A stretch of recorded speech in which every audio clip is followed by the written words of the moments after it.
இதுவரை செய்த பாவங்களையும் மன்னித்து உனக்கு புது வழியை காட்டப் போகிறேன்.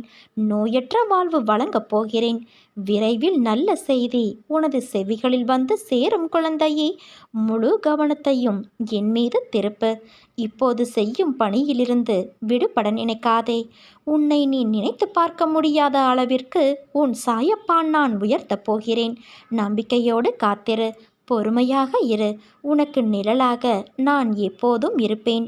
கோரிக்கைகளால் உங்கள் இதயத்தை நிறைத்து சாந்தியற்ற மனமுடையவராக இருந்தால் எனக்கு இடம் எங்கே இருக்கப் போகிறது?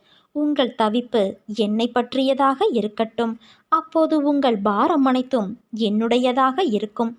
உன் வாழ்க்கை மகிழ்ச்சியாகவும் மனதில் அமைதியும் நினைத்தவைகள் யாவும் நிறைவேறவும் சுபிட்சமாகவும் நான் உனக்கு மாற்றி தருவேன். எங்கு என் மீது ஆத்மார்த்தமான அன்பு உண்டோ அங்கு நானும் இருப்பேன்.